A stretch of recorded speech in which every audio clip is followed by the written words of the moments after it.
Ikalabing-walong kabanata. Sino ang pinakadakila? Nang oras ding iyon, lumapit kay Jesus ang mga tagasunod niya at nagtanong, "Sino po ba ang pinakadakila sa lahat ng kabilang sa kaharian ng Diyos?" Tinawag ni Jesus ang isang maliit na bata at pinatayo sa harapan nila at sinabi, "Sinasabi ko sa inyo ang totoo, kung hindi kayo magbago at maging tulad ng maliliit na bata, hindi kayo mapapabilang sa kaharian ng Diyos. Ang sino mang nagpapakababa tulad ng batang ito, ang siyang pinakadakila sa lahat ng kabilang sa kaharian ng Diyos. At ang sino mang tumatanggap sa batang tulad nito dahil sa akin, ay tumatanggap din sa akin. Ngunit ang sino mang magiging dahilan ng pagkakasala ng maliliit na batang ito na sumasampalataya sa akin, ay mabuti pang talian sa leeg ng gilingang bato at itapon sa pusod ng dagat." Mga dahilan ng pagkakasala.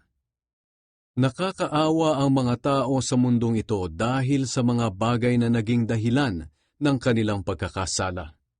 Kung sa bagay, dumarating naman talaga ang mga ito, ngunit mas nakakaawa ang taong nagiging dahilan ng pagkakasala ng kanyang kapwa.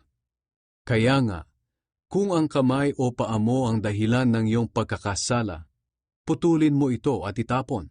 Mas mabuti pang isa lang ang kamay o paa mo, pero may buhay na walang hanggan ka, kaysa sa dalawa ang kamay o paa mo, pero itatapon ka naman sa walang hanggang apoy.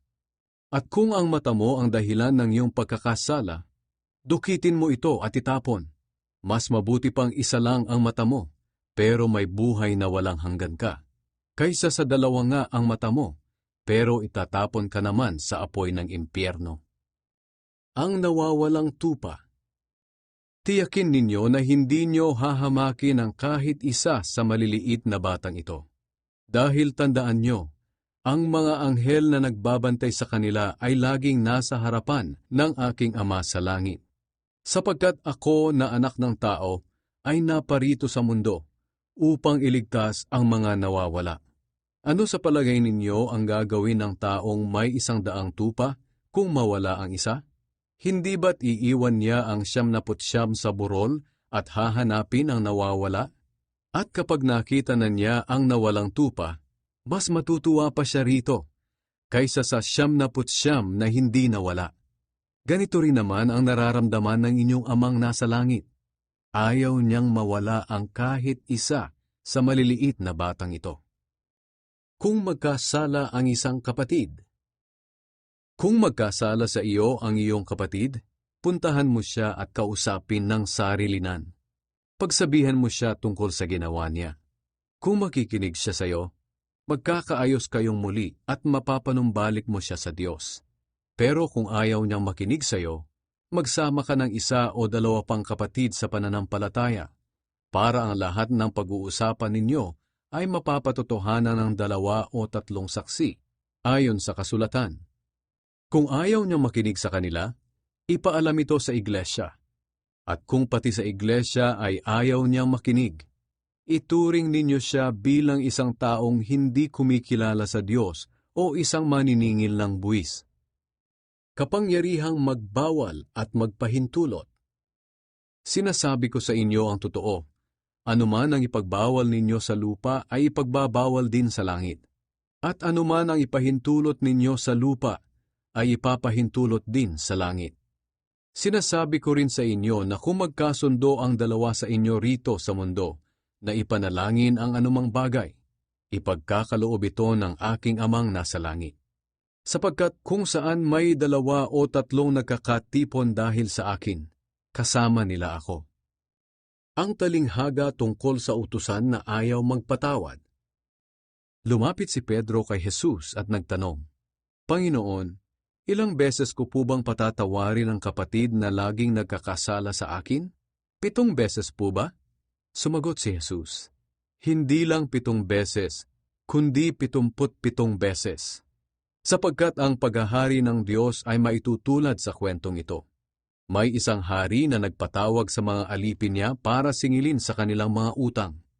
Nang simulan na niya ang paniningil, dinala sa kanya ang isang alipin na nagkautang sa kanya ng milyon-milyon.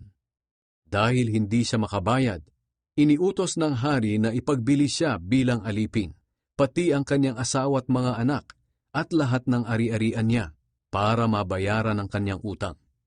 Nagmamakaawang lumuhod ang aliping iyon sa hari. Bigyan niyo pa po ako ng panahon at babayaran kong lahat ang utang ko.